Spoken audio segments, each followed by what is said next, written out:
I'm happy to kick things off with the first part of this session. We have a couple of great speakers here, as I mentioned. First up, we're going to have Lori Lobenstine, a co-founder of the Design Studio for Social Intervention, DS4SI. And following Lori is Aviva Kapust, Executive Director at the Village of Arts and Humanities. I'm very pleased to turn things over to Lori, who's going to share her great work with us. Lori? Hey everyone, really excited to be here with y'all. Thank you so much for having me. I'm from the Design Studio from Social Intervention. We're based in Boston, Massachusetts, the land of the Wampanoag, Nipmuc, and Massachusetts. Our mission is to change how social justice is imagined, developed, and deployed, and we do a lot of that with artists, residents, activists, academics, merchants, everyday folks, young people, elders. And I want to think a little bit together in this moment of what we call a social emergency. And so I'm going to share my screen and kind of talk through some of what we're thinking about and some things that might be useful, hopefully will be useful to all of us.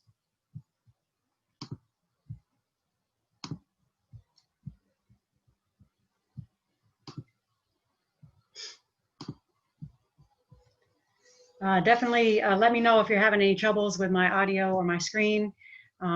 We're thinking about productive fictions as spaces for collective healing and imagining right now.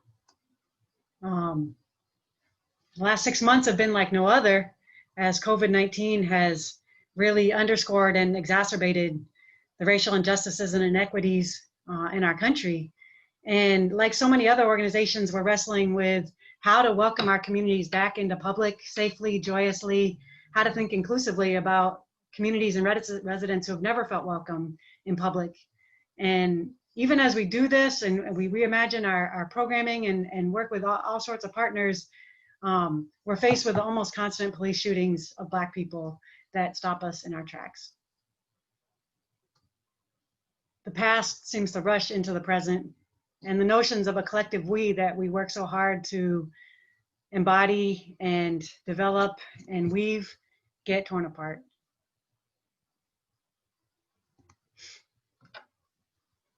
Images of state violence seem to fill our devices over and over. And for some, these images add to the trauma of their own and their loved ones' lived experience of that violence, re-traumatizing them again and again. Incremental and sometimes really tedious processes of the daily work of nurturing and building connections and trust and being there for each other in ways that can be joyous or even, Zoom-filled, feel both vital and incommensurate. And our ideas about placemaking sound quaint in the face of such aggressive place breaking that we're seeing right now. And we are wondering, where do we go from here? And I imagine I'm not alone with this question. And I want to think together today about, in this moment, how can an awareness of what Roberto Bedoya calls civic trauma, how can that inform how we hold the pain, protest, and unrest in our streets, in our neighborhoods, in our cities and towns and rural areas? And what can artists and arts agencies do to help our cities and towns move beyond our yearning for calm and equip us to create opportunities for a broader range of expressions of emotion, sadness, pain, grieving, anger, rage. And we're wondering in the long term how our collective investment in public art and in vibrant public life can build the relationships, capacity, and imagination for communities to hold space for public reckoning, collective healing, and social change. And in the hopes that we're all thinking about these things, and you notice I have more questions than answers, and I'm gonna continue to, I wanna step into thinking about a social emergency. The social emergency was already here. It's unevenly distributed. We experience it differently. But we thought that we started to use this language when Michael Brown was killed by Darren Wilson, and Darren Wilson was acquitted. And we wanted to call us out of our everyday life and make sure that we all understood that this was a social emergency, even if it impacted us differently. And so we decided to create what we called a social emergency response center, which was an imagined community infrastructure that anyone could create to take on the social emergency. And so I want to show a short video from the first social emergency response center that we held, which was here in Boston. It was in the Dorchester neighborhood. And I'm going to stop sharing for a second and make sure that I'm sharing it with maximized for video. Please let me know if you can't hear it. Like I said, it's going to be about 3 minutes.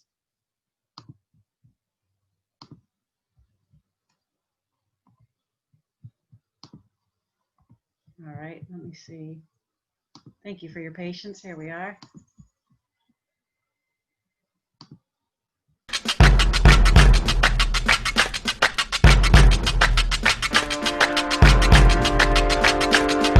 The horrifying Trump win underscores the fact that we're all living in a social emergency, even if it affects each of us differently. In other kinds of emergencies like earthquakes or tsunamis, hurricanes, there's emergency response centers to help coordinate food, shelter, information. So we felt like we needed a social emergency response center to take on the real and pressing social emergencies that we are facing right now. We're creating a space where people can come in and express how they're feeling and then pivot into collective action. By the time people leave, we want them to be able to express what they're doing.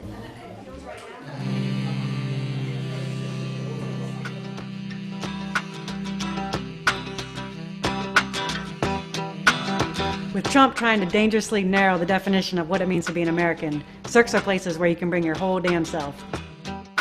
We welcome everyone, from frontline activists to local neighbors, artists, healers, children, and concerned allies.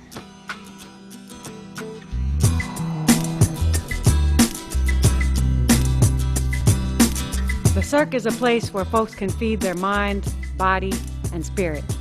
Circs include creative action, healing, collective art making, cooking, performances, and more.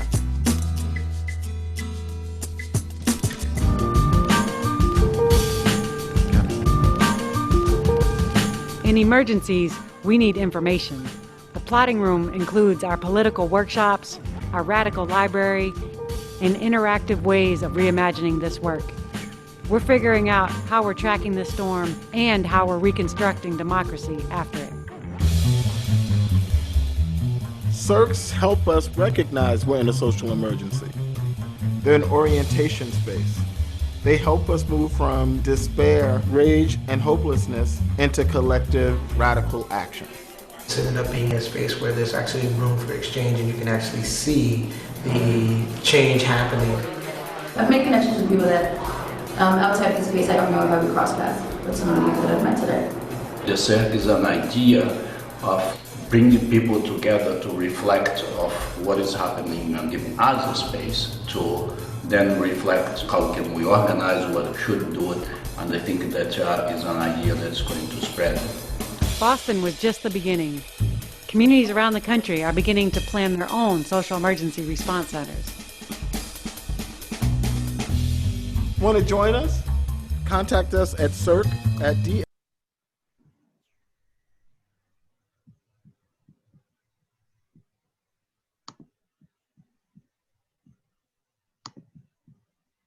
All right, I'll cut it off there. We did end up having circs all over the country, but let me get back to sharing my screen if you don't mind.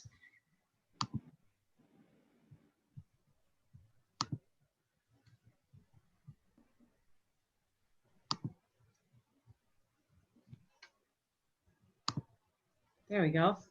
So, and we did create kits, as we started to say there at the end, so that folks did circs in places as different as Dardale, Arkansas, and Atlanta, in Utica, and in Montreal, and so a few different places in other countries, in Chicago.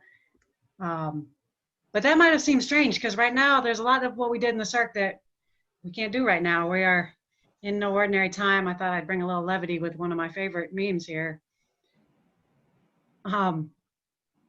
We're even thinking about what does it mean to have a virtual circ, right? What does it mean to create a space where people can come together with healing, cooking, making, and plotting virtually? Because communities right now are reaching out to us again to say, we just had a few different people reach out from Minneapolis and from a few other places to say, can you help us do a circ? So we're definitely experiencing this desire for folks to come together. And people are coming together. I want to give one example. The studio didn't do this. Some friends and partners of ours in Providence, Sister Fire, did this beautiful community altar to honor Black, Indigenous women and girls and our trans and non-binary siblings impacted and lost to state-sanctioned violence. That was this summer. They are a women of color-led organization and underscoring the connections between police violence, medical violence, economic violence. Deetra Edwards, their co-founder, she's up there at the top left, putting some plants on the altar. But a real community outpouring and connection between artists, residents, activists, healers. So I don't want to say because we're in COVID that we're not coming together. We really are, and there's so many beautiful examples, both online and in person. But I want to think about this moment as a moment of change. Our lives have been so upended. And so we're really seeing that things can change, and we can call for real change. We can change the arrangements of daily life. And even as we're having it happen to us, even as some arrangements are changing maybe against our will, people are having their jobs ended. So many artists have lost work. We're struggling with schools being closed. Those of us who are parents. We're also seeing this moment where we can boldly call for change, where we can say policing is not working, or these monuments are not working. So we want to say, how do we imagine new things? How do we collectively imagine new kinds of public safety or new kinds of monuments that we might want to see? And one tool that we developed at the studio, we call it a productive fiction. We create a glimpse into the world that we want. And we create it by building a micro space, a temporary space where it already exists. And we invite people in and say, well, what would you do here? If we had a circ, what would you do? And people are like, oh, I'm going to teach drumming, or I'm going to lead a potluck, or I'm going to lead a workshop about manifestos. We took over this space in the downtown Boston because it was not being programmed with folks of color from all the communities around Boston. So there's just different ways that we said, let's create a space and invite people to shape it with us. This was one of our first productive fictions. If we had public kitchens like public libraries, what would you do there? We were inspired by how, when we say public library, it gives us a sense that we're all welcome. When we say public kitchen, people think it's for other people. It's for poor people. They want to point someone to it. But we don't think of public libraries for people who don't have books. A public library is for all of us. So what if we said it's a work in progress. We could imagine new public infrastructures that would make our lives better. And just by creating a temporary, we got a local Main Streets organization to loan us their space, and we created a temporary space and invited people into it. And just invited people to say, what would you bring? What would you cook? What recipe do you want to share? What would you do? You can see Tony Tipton Martin's beautiful black and white portraits. This was part of the Jemima Code that she did. You can see a younger artist, and I'm afraid I can't credit her. I don't know her name. Drew her a public kitchen there. So there was a lot of ways that we engaged folks, and they helped us think about, maybe I could do this at my church. Maybe I could do this at my school. Maybe I want to do this at my youth program. So I want to kind of put that out there as that idea of what could we co-create with our artists, with our communities, might help us move beyond that yearning just to calm things down and just to get back to normal, but really equipping us to hold a space for this broader range of expressions of emotion, and equipping us to be in relationship with each other in ways that are different, right? So there was a thing about the public kitchen, because it didn't say this is for poor people, or a thing about the circ, because it didn't say I'm okay and you're not, that actually engaged us in different ways. It helped us see each other in different ways. Like folks in the community were coming out of the woodwork. We didn't know they were chefs, and they were thrown down, or, we didn't know, we knew somebody as an activist and she's like, I'm gonna lead a dance class. So we started to build these relationships in ways that can help us in this moment to say, now we can come back together, and what do we need to do together? So I wanted to just leave a couple examples to think about how artists and arts organizations can really think together about these opportunities to ways that can directly or indirectly help us heal and imagine new spaces and new ways of being in the world, new arrangements for daily life. And I'll end there. I can't really multitask, so I apologize. I haven't gotten to check the chat. Maybe you were telling me to do something different, but there it is. Thank you very much, Lori. I really appreciate it. We'll have a chance to ask Lori some questions coming up in the Q&A. So if you have any questions for her, please type them in chat. I am watching that closely. And now I'm going to turn things over to Aviva from the Village of Arts and Humanities in Philadelphia. Aviva? Hi, everyone. Thank you so much for inviting me to be with you guys today. I'm just want to make sure that, okay, there it is. The first thing I wanted to say was just that, you know, I come to this conversation today as a messenger, not as an expert of any form. You know, everything that I know, everything my team and I have learned about working at the intersection of arts, culture, and community development comes directly from the community members we serve, who are most impacted by the issues Lori just mentioned, and brought some beautiful ideas and solutions to our minds to kind of run over. And I just hope that I could share some of that wisdom and experience with you today. I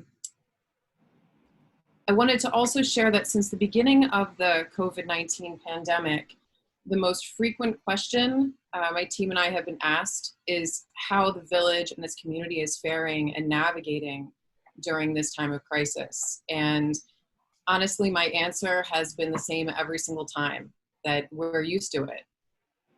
You know, the village's mission is to amplify the voices, aspirations, and self-determination of hyper-marginalized Philadelphia residents. Our home is the Fairhill-Hartramp neighborhood of Philadelphia, which is one of the most disinvested neighborhoods in Philly, which is saying a lot if you're familiar with Philadelphia's poverty issues. You know, to kind of give a little more context, our neighborhood has the majority of incomes at less than $25,000 versus, you know, 34% of, I'm sorry, basically our neighborhood, almost everybody is living somewhere between 30 and 50% AMI. And many people are living below 30% AMI. We are always working to serve individuals who are extremely low income. We don't look at low income the same way that, say, affordable housing kind of captures, you know, 80% AMI and looks at, you know, how we can kind of sit right in the middle. We're working as hard as we can for those who are most impacted. So, you know, for us, what is interesting for us about this time in history is that we were kind of built for and in spite of crises just like this, and the enduring crisis that is, you know, racially driven economic violence. Even from an operational standpoint, financial crisis and recovery is one of the through lines between each life cycle of the village itself, as well as its predecessor, the Ife Black Humanitarian Center. So today I'm going to share, you know, efforts with you that, while they may be redoubled in this moment, are certainly not new to us. But, you know, we are constantly looking to expand, to learn, to be as nimble as possible, really to be as responsive as we can to the needs of our neighbors, our community members. So I'm going to talk a lot today about our work to establish, to maintain trust, consistency, and boldness in both people and place. For us, these three areas are the way we filter everything we do. we are looking at our work now through the lens of 100 years. Everything we do, we ask ourselves to look 100 years back at what has come before, and 100 years into the future as to look at what may come of the decisions we are making today. We know that trust, consistency, and boldness are critical to creating a culture of safety. You can see some of the images here. I mean, we're talking about a half century of people working side by side, artists, urban planners, community members, children, elders, to create this culture of safety in a tiny little corner of the world, and modeling really what can happen when collective efficacy takes form. When we talk about safety, we talk about people feeling physically safe, people feeling emotionally safe, right? So self-efficacy, self-esteem, joy, curiosity, creativity, all the things that arts and culture we know are uniquely powerful at demonstrating and achieving. We talk about social safety, right? We talk about moral safety. And moral safety starts with us, starts with the work that we do every single day as a group of individuals stewarding a long legacy of trusted relationships, making sure that we operate from our values at all times, making sure we're clear on what our values are, making sure we communicate those to our partners, to our funders, to all of you.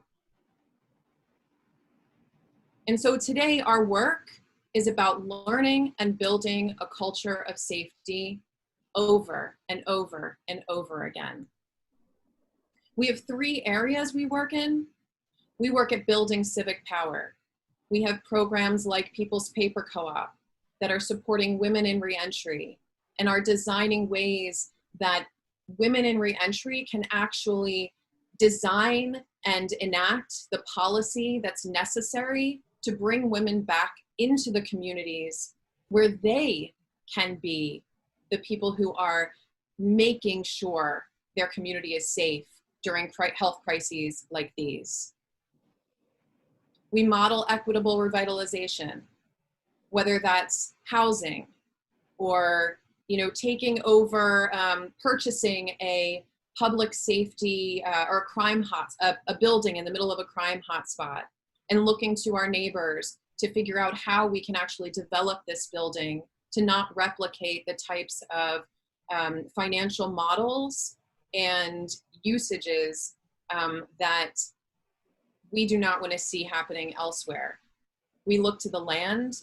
Our young people are learning how to, learning about appropriate technology at age 9.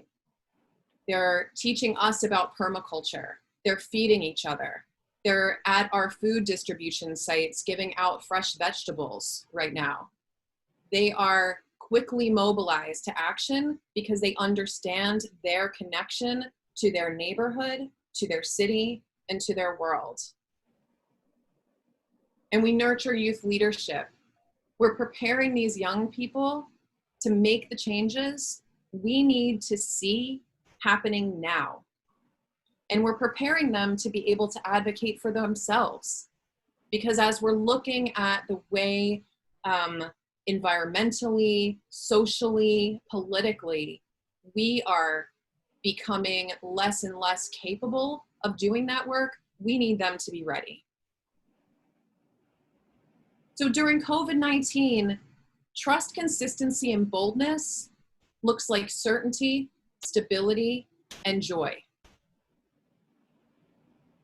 When March, middle of March came around, we knew that though our building was going, well, we have many, many buildings. The village actually stewards about 4.5 acres of land with buildings, art parks, etc., in kind of nestled within the residential and commercial fabric of the neighborhood.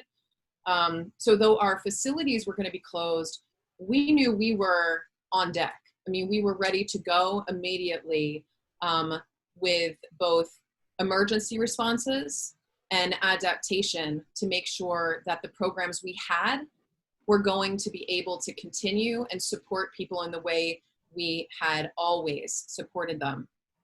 We knew that our neighbors needed certainty.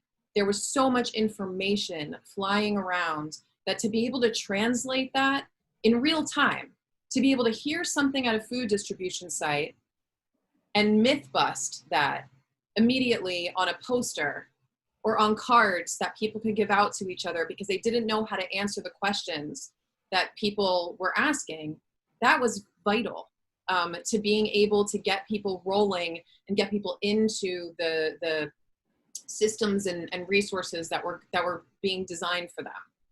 We knew people needed stability, they needed money, and they needed food, and they didn't really need us to tell them what to buy with their money, right? Or whether or not they needed vegetables or they needed fruit or they needed, dry goods. They needed things to be available to them, and they needed that to sort of, create some level of stability so they could think about what else was going to be necessary to take care of themselves and their families. And they needed joy. Our young people needed to still see us bringing creativity to what we were doing as a form of inspiration and as a form of care and as a form of safety. Our food distribution sites did not need to be just that.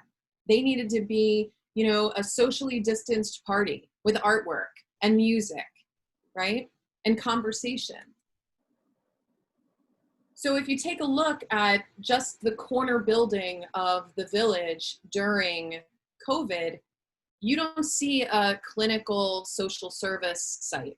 You see a beautiful, vibrant space where artists have come together and taken the messages coming from the people in our neighborhood and translated them into beautiful artwork, beautiful posters that then are all over our city. And you see community members, kind of small in here, but you see Miss Arnetta out there, you see lots of people there to welcome you into an experience that usually, can make people feel, even more depressed. It can seem demeaning. It can seem embarrassing.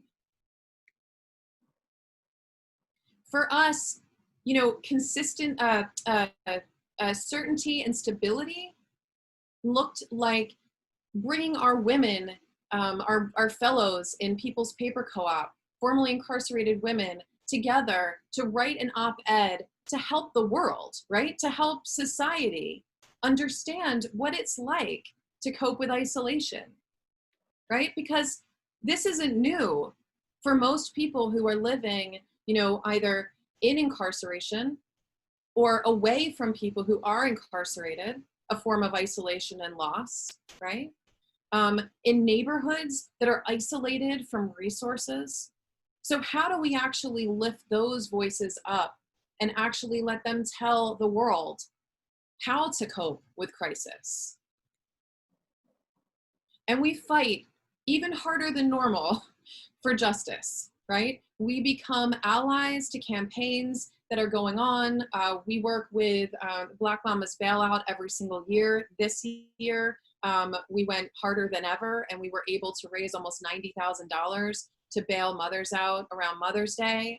We were not alone. There were many, many people working on this campaign this year.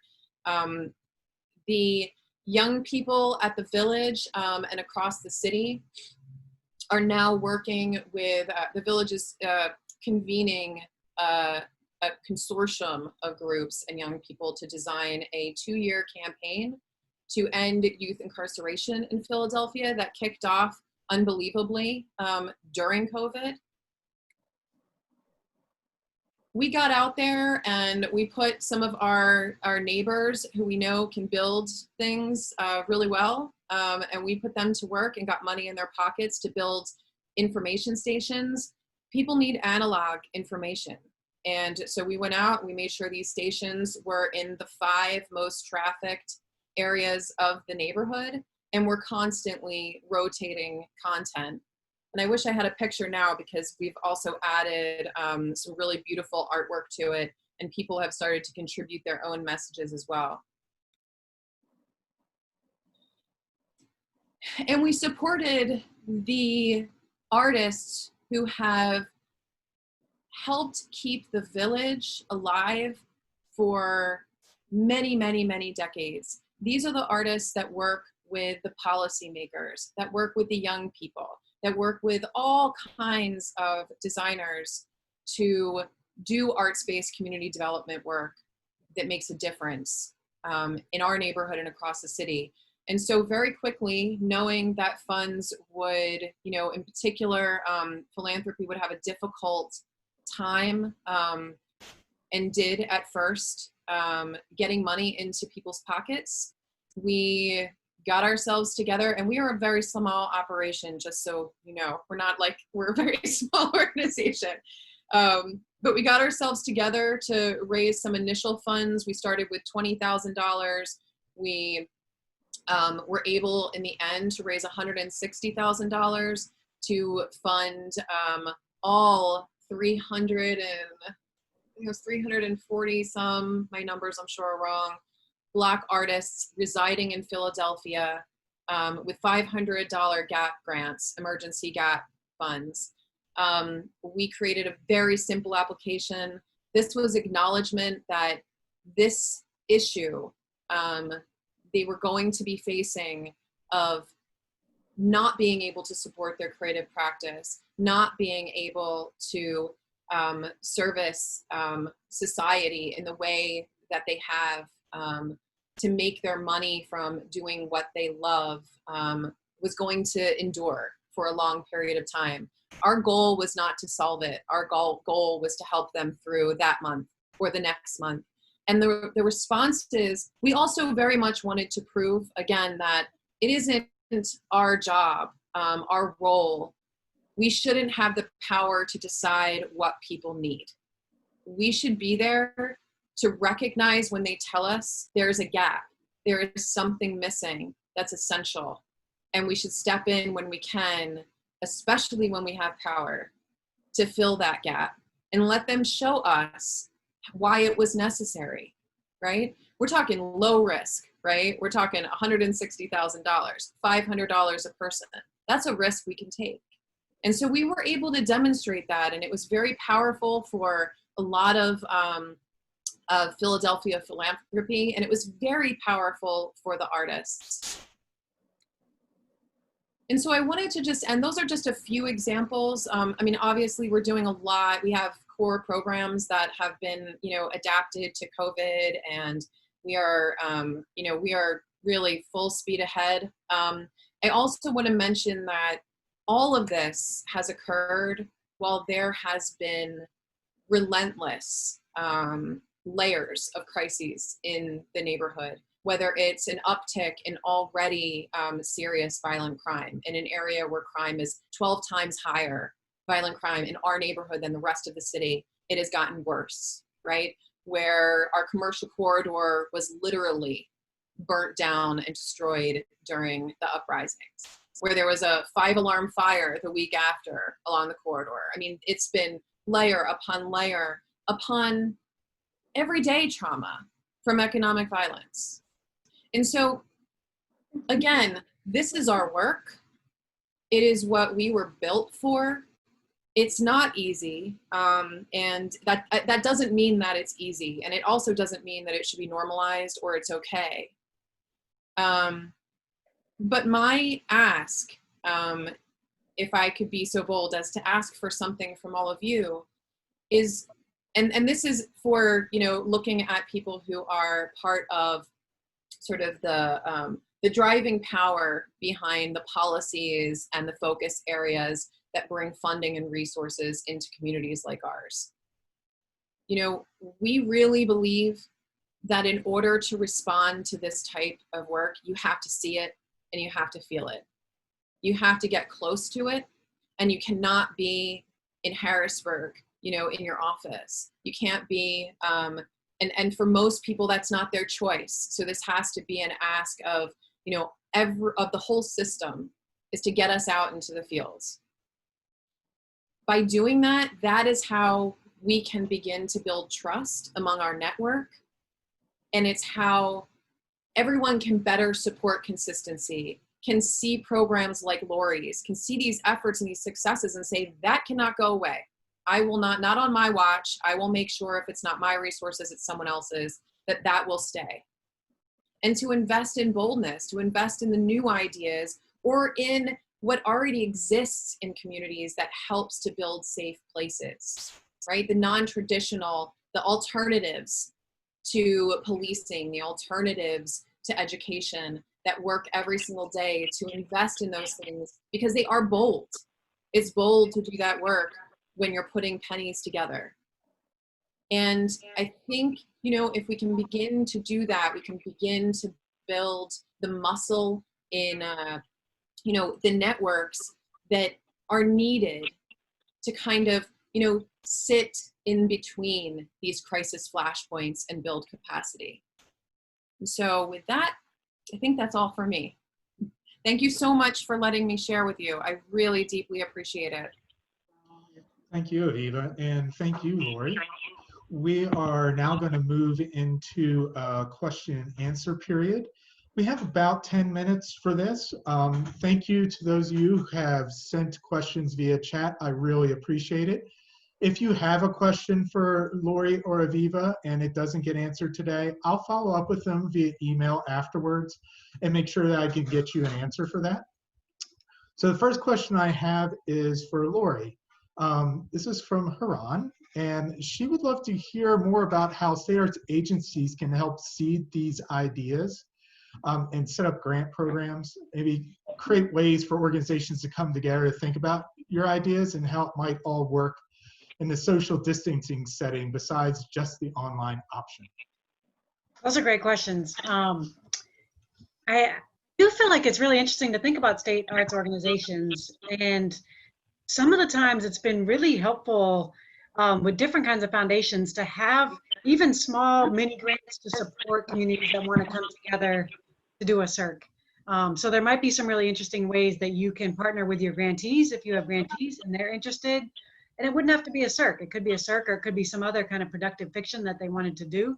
But I think there are some ways that providing some mini grants or providing some support for grantees, making sure they have the manual that really, like if they wanted to do a circ, really walks them through a community engagement process, to thinking about what it means to address a social emergency in a diverse population and with folks who are experiencing the social emergency really deeply and painfully, but also ready to step up and lead, right? So it isn't, that's where the metaphor falls down, right? It's not about us providing an emergency response center because you got hit by a tornado. It's about a community coming together to create a social emergency response center. I do think the question about how to do it right now, I think we're in the process of really learning from how do we take what has been beautiful that artists and communities have created online, and how do we take some of the advantages? We've heard folks with disabilities and folks with different kinds of mental health issues expressing sometimes how much they've enjoyed being able to attend events from their homes. So there are some things that we can do online that involve people that aren't necessarily coming to our events, and that's exciting. We've been able to think about the social emergency with folks who are experiencing it in other parts of the world, and that's really exciting. I think those really can bring together insights and artists and folks from really all different corners of the world. One of the other things, and sorry, I'm going on a little bit here because we've been in the middle of grappling with this when we think of a virtual circ, is really thinking about ways that in real time, we might be together, but we're not all sitting here talking to each other. So we've done some collective cooking, right? Where we're Zooming from our kitchens and we're sharing our different cultural dishes that have to do with rice. Or we're Zooming from our workstations and we're making little mini zines and showing each other the things that are important to us through creating mini zines. So we're continuing to think about that idea of cooking and eating together, of making together and healing together in ways that echo some of the things that we've seen, even if we're not together in real time. Great. Thank you, Lori. Aviva, I have one for you. You emphasize trust building. What's your advice for cultivating that trust and being worthy of trust? You're still muted. Sorry, I would say showing up over and over and over again. And I think sometimes it feels like kind of beating a dead horse to say this, but listening. I think listening doesn't stop with when the conversation is over. The community members we work with know we've listened when we respond, and when we respond appropriately. So, that often means taking risks and putting ourselves in a position to kind of take the blow of something, to go out on a limb, or to work extra hard to support an idea that a neighbor has immediately, instead of waiting until we have funding for it. So a lot of, I think, trust is sometimes maintained by being comfortable building the plane while flying it. And, I also believe that you can't have trust, again, without consistency, and not just the showing up of the individuals, but making sure that organizations, programs, efforts endure. And so there's different ways that trust can be supported from all levels of nonprofit, infrastructure. Great, thank you, Aviva. That's great. I think you nailed it from my perspective. So, Lori, I have another question about circs for you. This one's a little more nuts and bolts. Emily from Oregon Folklife is wondering about the funding of circs, who staffs it, programs it, keeps the lights on.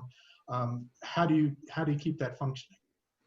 The circ is really a pop-up infrastructure that communities create. So they've ranged from a day to a weekend to 10 days.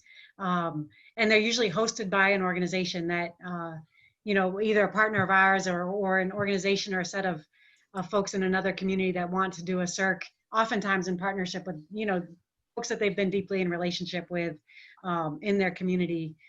In terms of funding, funding is always a question. It was interesting. Our first circ was funded by our creative placemaking grants, because we've been doing creative placemaking in our community along a commuter rail line that goes through Roxbury, Dorchester, and Mattapan in Boston. So we of course wanted to host the first circ in our community, and it also meant that we could use some of that money to fund a lot of the artists and the work that we did there.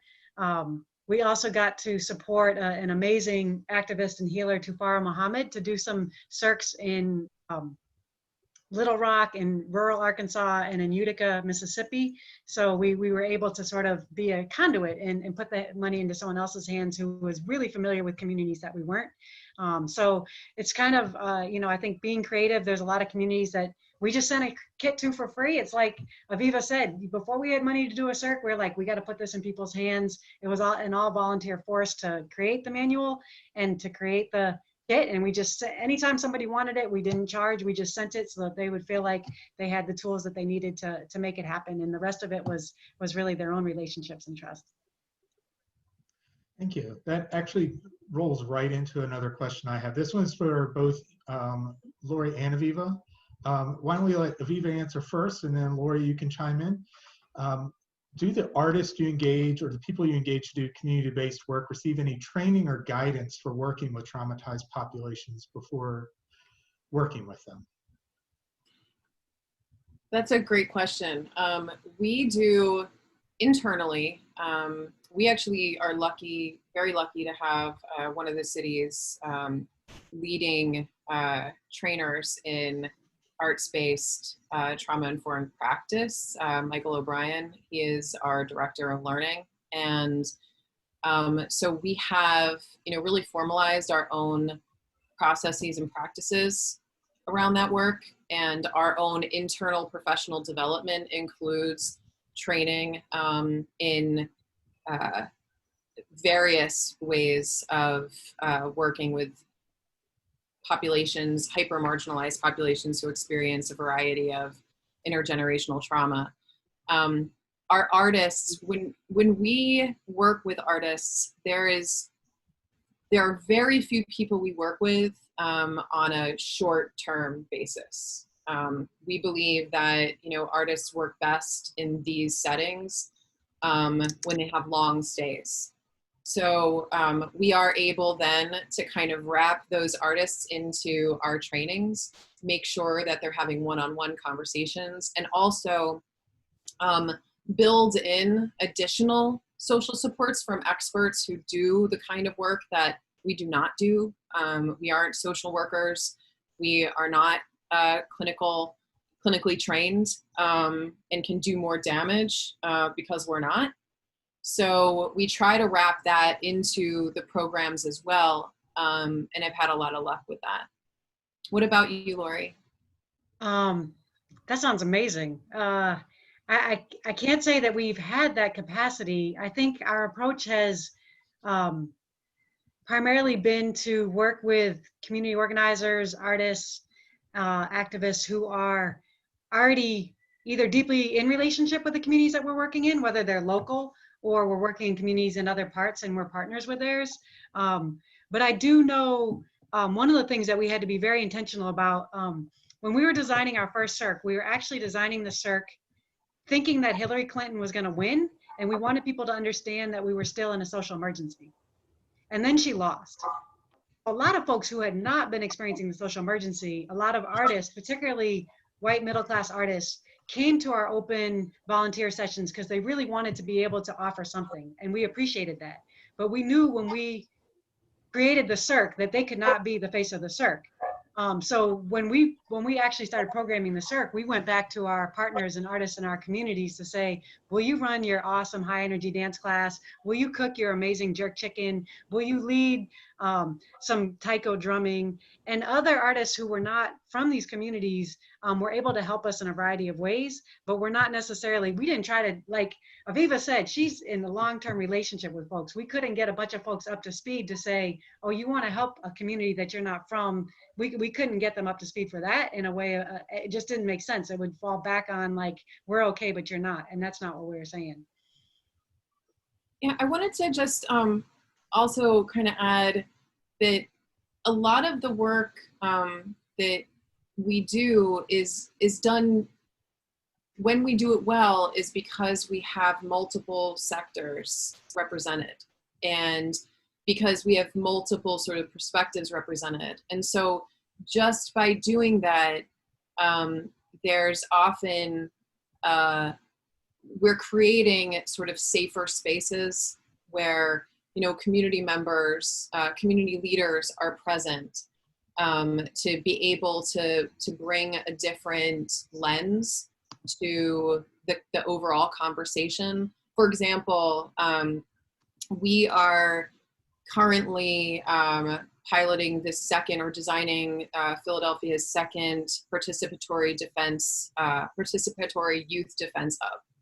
So this is a space where public defenders, artists, young people, and their families come together and design a collaborative defense that better represents or humanizes the young person and the circumstances that took place. And really it's, kind of just formalizing a process that we've been, we and other people have been doing forever. When a pastor, testifies as to the character of a young person, when, we write letters on behalf of the women who are trying to get off probation in our programs. This is basically taking that and actually making it a concrete, accessible service. And so for us, what was necessary is to not just have those groups, but also have peer counselors present, because having those conversations, designing that, collective defense or collaborative defense also brings up, a lot of family trauma, a lot of, stories and, issues of, I'm in this situation because my father's incarcerated. you know, all these things that you just, at that really critical, I mean, talk about crisis. I mean, these young people are in crisis. And at that moment, the best thing we could do is surround them by a network of people, you know, who can support them. And, you know, for us, then we have artists who get to witness that, the artists who are working with the young people to create social biomedia kits, basically like video, photography, poetry, you know, that supports their whole essence in front of a judge. You know, that conversation has to happen with multiple disciplines that deal with trauma as a whole. So just another example.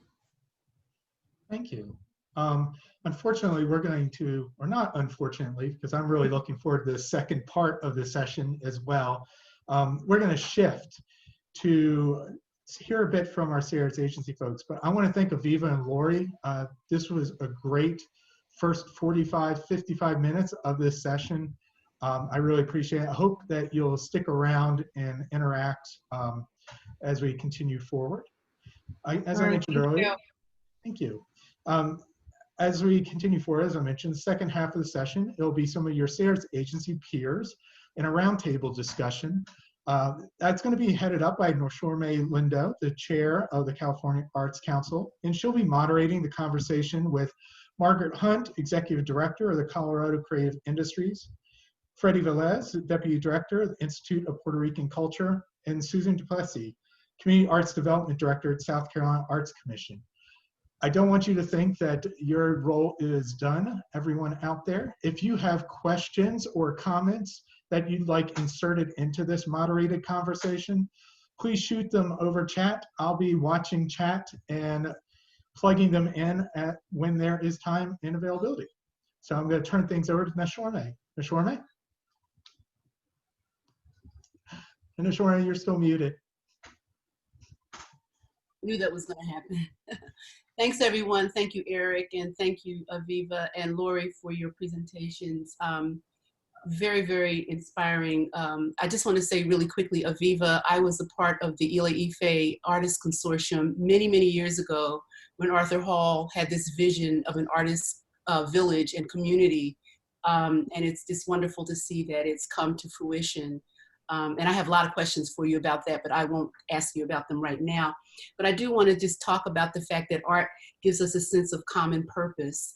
And on that note, in regards to a very dear friend who just passed away, Chadwick Boseman, that was one of his messages, that art gives us purpose. And even though Chadwick had all this celebrity and success that most artists simply dream of, he was still focused on looking back at the community and giving and making contributions and working on social justice issues. And I think that he would be very pleased to see this kind of work coming out. And we know that art is at the center of community healing. And what it means to me, and coming from California, is I think very similar to what it means to all of us. And given the fact that we are dealing with these dual pandemics, it's very, very important to look to the artists for direction, for healing, for artists coming through as second responders and recovery, etc. So having said that, I'd just like to talk about how you guys nurture resilience in your state arts agencies in your states. Like, how do you use the arts and connect with these communities to ensure the resilience and ensure that we empower the artists? Anybody? I'll just jump in quickly. This is Susan DuPlessis from the Arts Commission in South Carolina, and it's a pleasure to be with all of you today from wherever you're coming from. I'm in Columbia, South Carolina, and I just want to do a big shout out to the presenters that we just heard. Really valuable and lots of concepts that really resonate with some of the ways that we're working at our state arts agency in South Carolina. I think one of the key things was the idea of being in deep relationship with the people that we're serving, and creating platforms for that to be able to happen. Also, one of the things that resonated with me, Aviva, was about the kind of the staying power. So being proximate to the people that we're serving, being close to those people, understanding that there's a mutuality, there's learning that happens on both sides of this equation, and having a kind of staying power. We have a program I'll just quickly mention called The Art of Community Rural SC. I have my trusty brochure right here. And we're working with people who we call mavens, who are key connectors in our state, in 14 counties and 1 tribal nation.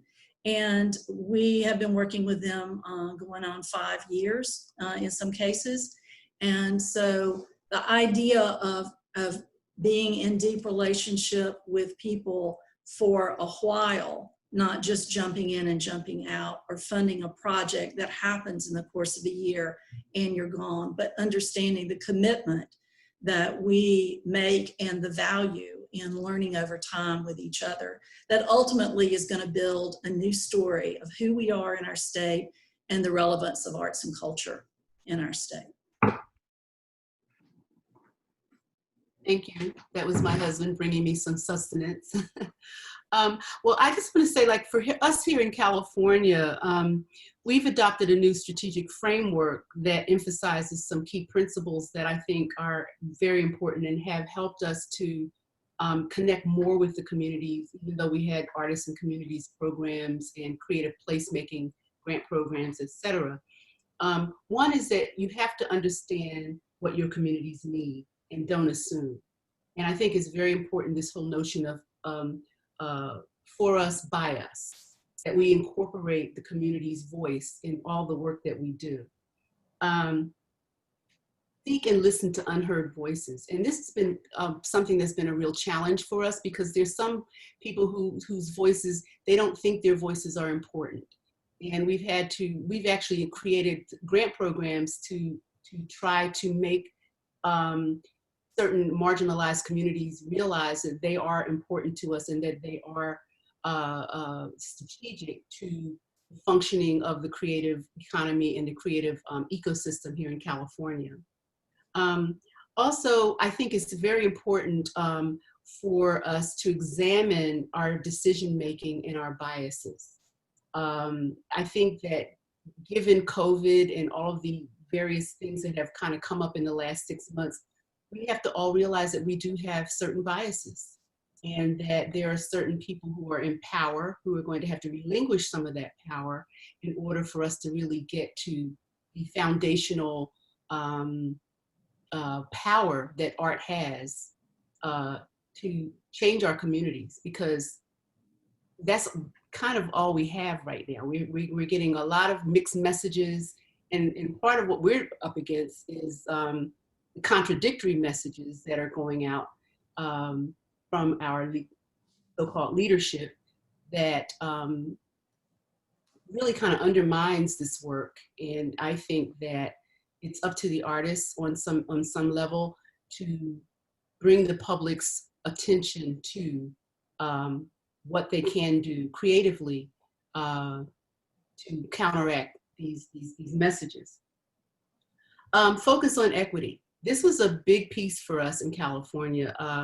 The service, according to the need to prioritize racial equity, and to really emphasize that word racial equity, because if there is no racial equity, then the equity piece is impotent, frankly, I believe. And I think it's very important for representation and visibility to come through all groups. In response to the pandemic, for us, we moved quickly. Like many of you have mentioned, you put the money out there as quickly as you could because people had that need. And frankly, I think none of us realized at the beginning of this process that we would still be in September talking about what the needs of the communities are and the emergency and relief needs that they are. So that we can't even get to the point of talking about recovery until we really help people make sure they're surviving. That doesn't just mean artists being able to continue their creative process and creative practices. It also means surviving like buying food, paying rent, paying your phone bill, those kinds of things that are really necessary. And so we've been able to try to be as flexible as possible in our funding so that artists and arts organizations could use the monies that we were able to get out to them, whatever way they felt they needed to use it. And again, we're also looking at policy changes. So in that regard, I'm just wondering, aside from the wonderful programs that you guys are doing, I'm thrilled with this CIRC idea. And it's interesting because in Kenosha, Wisconsin, this past week, it looks like they incorporated or engaged in a certain kind of CIRC program to help heal that community, because they're not getting it from the leadership. And it's very, frankly, to me, frightening that we're hearing from our leadership that well, frankly, it's an authoritarian sort of fascistic way of dealing with the community problems as opposed to something that's more creative. So I'm just wondering from you guys, the CIRC programs. En el chat envié el link. I'm sorry. Uh-oh. There was a little bleed through there. How do you see moving forward in the future? Like, what kind of funding are you looking at? What other kinds of support systems are you looking at? Anybody? Yeah, it's Freddy from Puerto Rico. Okay.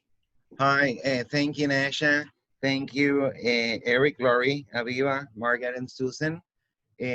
I'm Freddy Velez. I'm the Deputy Director of the Instituto de Cultura Puertorriqueña. The Institute was founded in 1955. The Instituto is the state art agency, and the state agency called to protect, preserve, enhance, and promote the cultural values of the Puerto Rican people. We have three core values: preserve, educate, and development through economic incentives or initiatives. We would like to thank NASA for inviting us, a very small state art agency with a very difficult 3 years. To give you an idea, we started with economic difficulties. Our budget was cut by 75%, the operating budget for the last 3 years. We went through a Hurricane Irma and Maria Cat 5 in 2017, September. Then we had earthquakes December 2019 and beginning of this year. And then we were going through the pandemic, COVID-16. We had a total lockdown on March 16th. I think we are the earliest jurisdiction in the nation to have a total lockdown for COVID-19. So that gives you an idea how difficult has been the last 3 or 4 years for the whole population, especially for the artistic community, for the cultural community. We see disasters as a way of bringing opportunity. And let me explain myself. We have gone through hurricanes, earthquakes, pandemics. We see an opportunity in every event. We prepare for the worst and hope for the best. If anyone says that you are prepared for the worst, that's not true. You are never prepared. The hurricanes, back to back, Cat 5. We were a total blackout for 3 months. There were still people for a whole year without any power. So that's a major difficulty in terms of reaching the community. We established a couple of initiatives. One of them was Cultura Rodante, Culture on Wheels. It was showcase as flashes of inspiration at the NASA meeting in, I think it was in Baltimore. And basically it was a community outreach program, a joint venture with the artists. At the beginning, they were all volunteers, but we realized that it was going, it wasn't going to work in terms of getting to the community. So we decided to finance, to give them stipends in order to make them the whole program works. We run that program for almost a year, and it has become an initiative funded by the National Endowment for the Arts.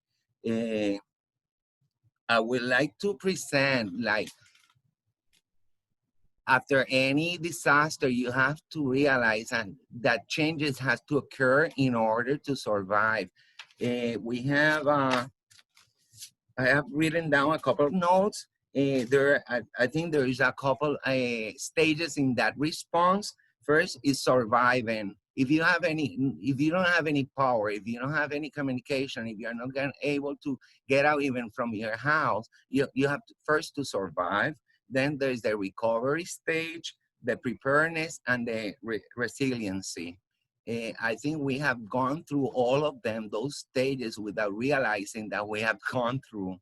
And changes have to occur in order to survive, to recover, to be prepared, and to be resilient. I think as a state or agency, we have to redefine our role. We have to define our role in order to revise our strategic plans. We were lucky that we were writing the strategic plan before the Hurricane Irma and Maria. So it was postponed for a couple of months.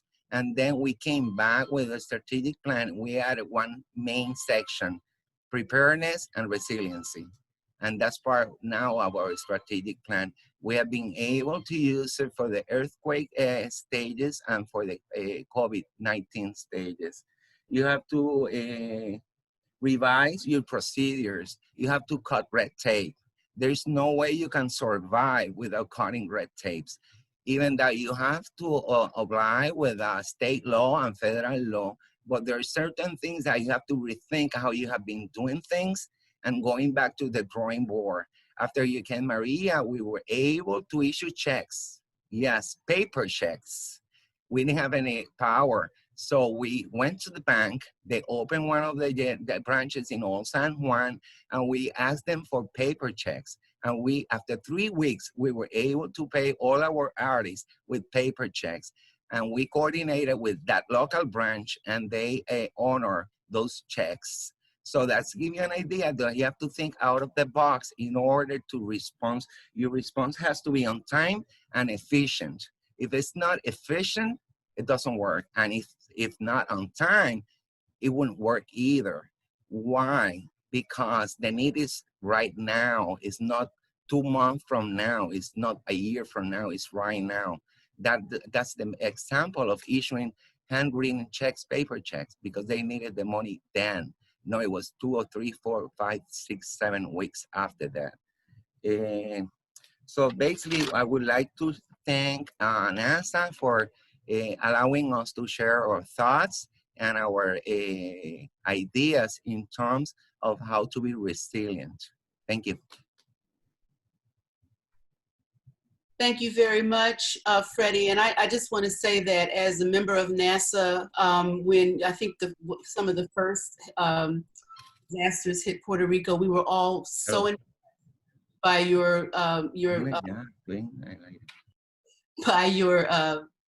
group of people who came, your delegates who came to the NASA conference anyway, performed, sang, and really gave all of us hope. Not only for you guys, but for all of us. And I have to say, I am so disappointed that our next NASA leadership convention will not be held in Puerto Rico. I was looking forward to coming and seeing the work that you all are doing there.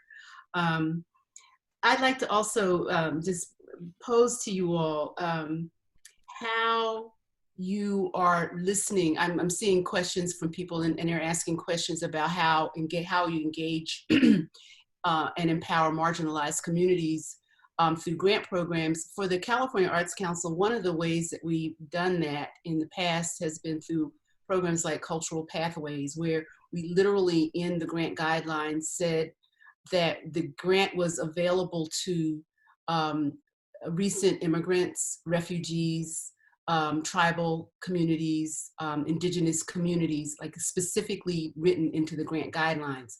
Now, of course, those guidelines may or may not change as we move forward, but that's one example of how we reached out to those groups. Also by doing community listening sessions. And I was just wondering, among our group here, how do you engage these marginalized communities and make them feel empowered? I'll take a shot at that. This is Margaret Hunt from Colorado. And I just want to go to the thought about being prepared. We have always set aside unallocated money in our budget to respond to opportunities or crises or threats. And I'm so grateful now that we had the foresight to do that, because this past couple of years, we've been able to partner with other funders and create a grant called Arts and Society Grant. It's a collaborative grant-making program that fosters this cross-sector kind of work at this integration of arts and critical social and community needs. It's a 2-year grant, and applicants can receive up to $50,000. We do prioritize underserved communities, rural areas, tribal members, people of color, and just give you a couple of examples of some things that we've been able to fund. So in this small, tiny town of Mancos, which is on the southern end of Colorado, between near the Four Corners area, it's the entry point to a Mesa Verde National Park. So if any of you've been there, you may have visited that place.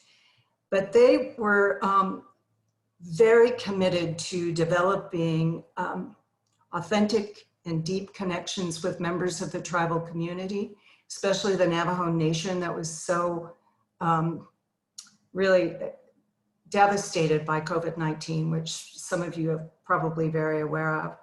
And so they're dealing with issues of community health and tribal members, and hiring tribal artists to be responsive and to support them as their next door neighbors, which is really pretty phenomenal. We've seen projects, cross-sector projects around clean water, around the environment, immigration, undocumented voices, social injustice, corrections. And some of the applicants have been, our Colorado Department of Public Health, partnering with arts organizations and artists to collaborate on projects. Local law enforcement, partnering with a theater company to give voice to immigrants and undocumented people. And they would write their personal story through a story writing seminar and webinars. And then the law enforcement officer would get up on stage next to the person and read their story out loud. And it was just the most amazing interaction between law enforcement and people who felt that they had to hide from the law, right? Very powerful work. And so for us, what this has really precipitated is we now do weekly calls with our cultural partners being funders of the arts in our state, so philanthropy, Colorado Health Foundation, Colorado Business Committee for the Arts. So we've identified the organizations that are really committed to this work, and we are co-creating together. So, but I think it was our ability to have unallocated money in our budget that we deliberately set aside in a fund every year to be responsive to critical community needs that really made the difference for us. And then we have perfected the art of the workaround. So because our state finance and accounting system is so cumbersome and slow, we are now providing funding to nonprofit arts organizations to be our granting agency in some cases, particularly around crisis issues like Artist Relief Fund, Colorado Music Relief Fund, these Arts and Society grants, because they literally can, just like you were talking about paper checks, they literally can review an application, write out a check. And here's the interesting thing they do. They make a personal phone call to every applicant to tell them, congratulations, we've just approved a grant for you. And the most touching thing that I've witnessed is that this was an individual artist who'd been out of work for a couple of months and was worried about providing food on the table for his children. And when he got the phone call that said, you know, we've approved a grant for you from the Artist Relief Fund, he said, I don't need it anymore. I just got a job at Costco stocking shelves, so I'm okay. Give it to someone else who needs it more than I do. So there's been this human connection that we've established. And I think it's just that personal outreach. So for us, we're all working remotely. We have been since the first part of March, but our cell phone numbers are available on every communication that we send out. And so it's not unusual for us to take phone calls from constituents at 10 o'clock on a Friday night. So it's that being available and being accessible, I think that's really taught us a lot. It's been very humbling, and it's helped us reimagine entirely how we're doing our work. And I think it's a game changer for us in terms of how we go forward, being better stewards of our communities and the people in our communities. Thank you for that. And I have to concur that the California Arts Council, we were able, of course, we don't have the kind of funding yet. Hopefully we will eventually, to set aside money that we can allocate for those kinds of emergencies. But we did get some funding a few years ago that was one-time funding. We decided to put some of it aside because we were able to get 3 years to spend the money. And it really made a difference at this moment in time. We were able to fund a program that showed the intersection between art and technology and art and health, which was, you know, so cogent for this time. And also to try to put some money out there for relief funds. Had we not put that money aside, we may not have been able to do what we were able to do and engage another organization that could get the money out of the door faster. Like you said, we wanted to move the money quickly, and we were able to do that because, you know, government bureaucracy can hold that up for months. And even though you've given the grant and they've been approved and all of that, the money, you know, the landlord does not wait. The groceries have to be paid for. And so we were able to do the same, something very similar.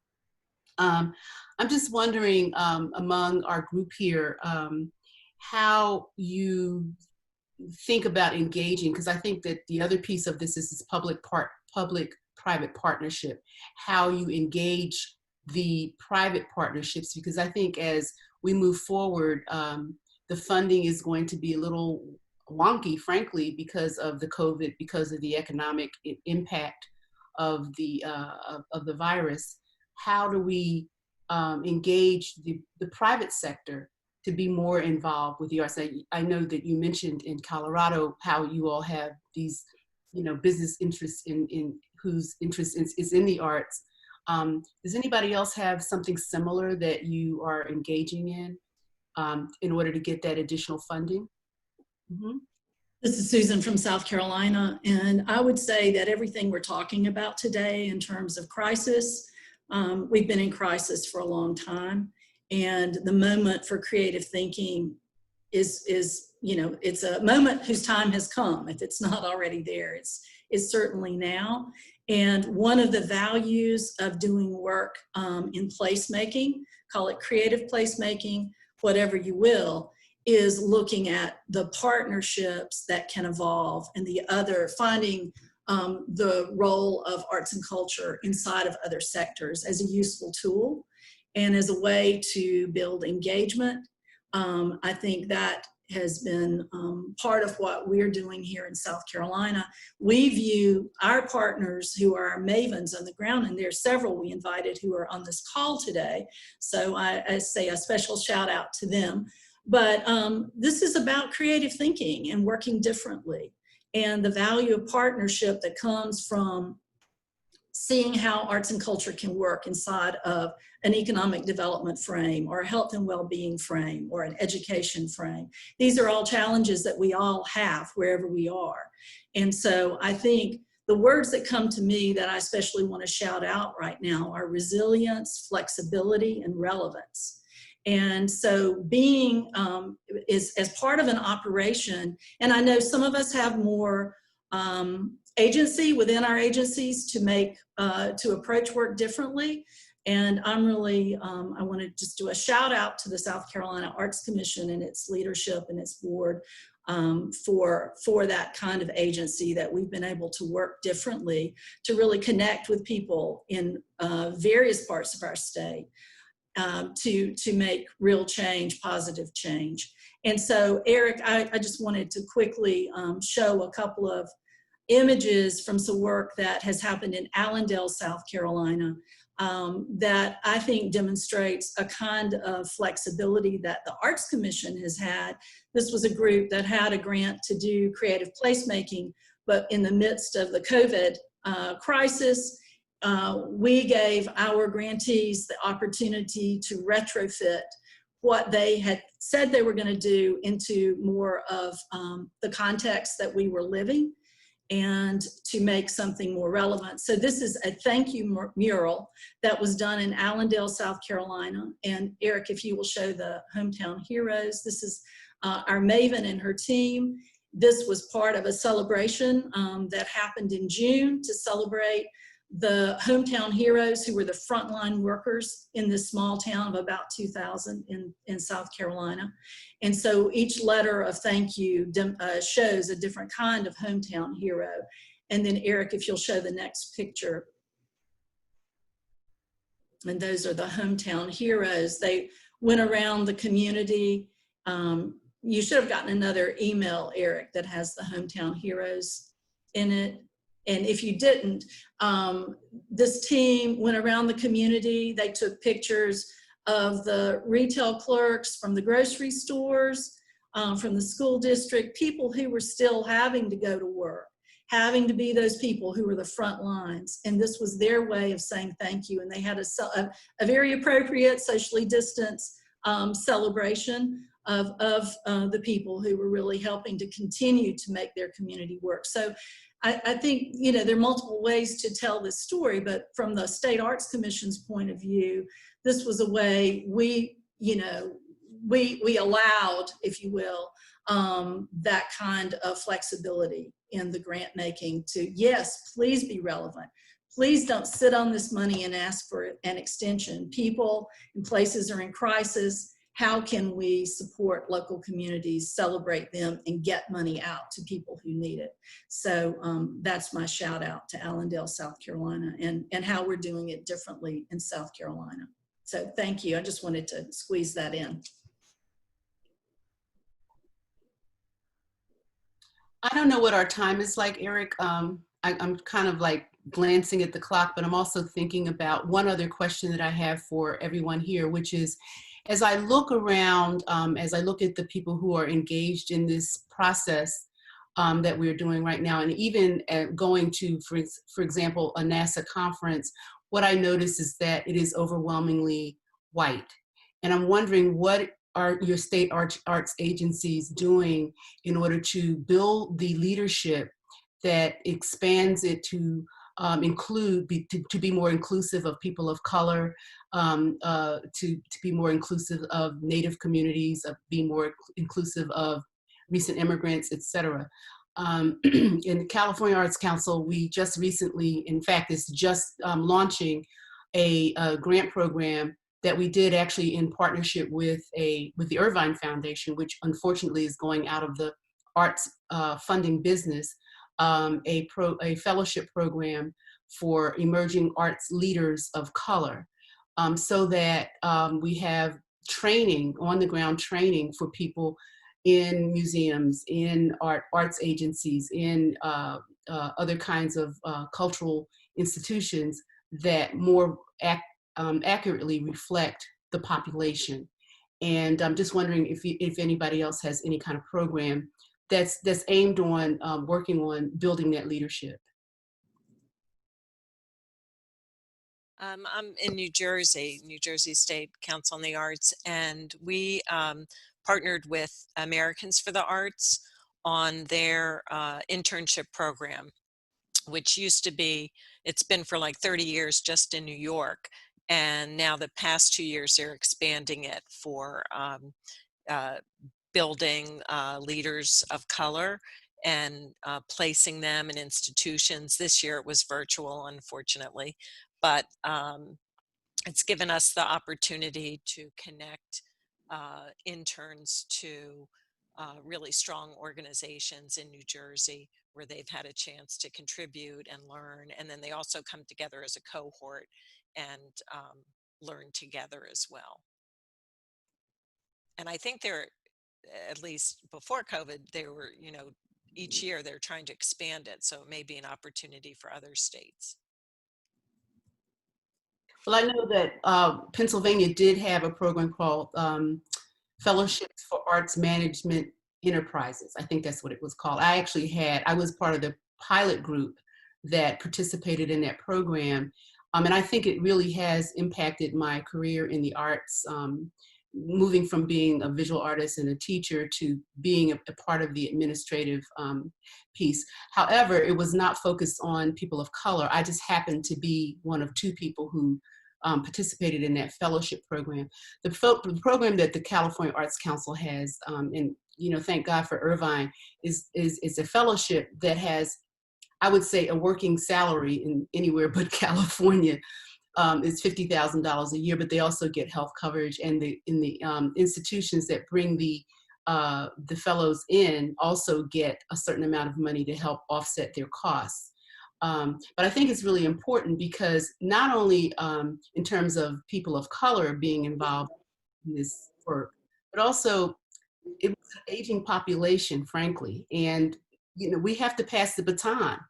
And so I think it's very important to consider that as a part of the work that we're doing, because all the passion and the love that all of us have in this work, eventually we're going to be sitting in rocking chairs on somebody's back porch smoking a pipe or something. So we really need to have we need to have the young people come behind us and be able to still pass the baton in a way that they get history, that they get the information and the knowledge, and not have to start all over and reinvent the wheel.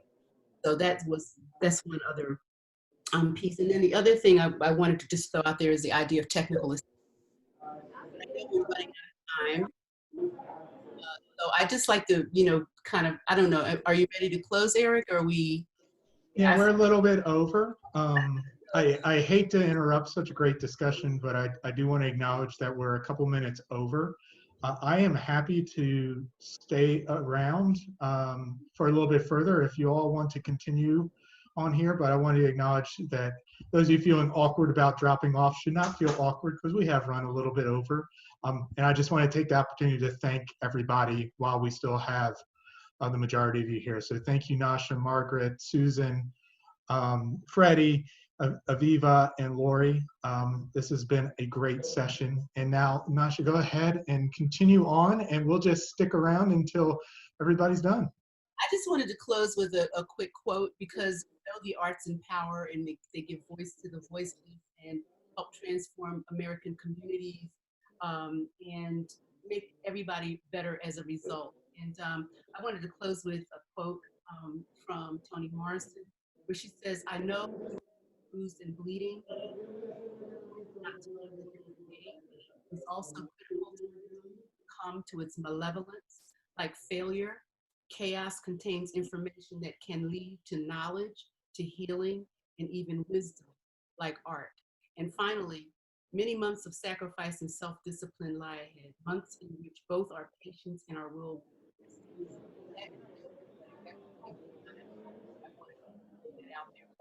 I think that, I don't know when this is all going to be over, but I think the arts are what's.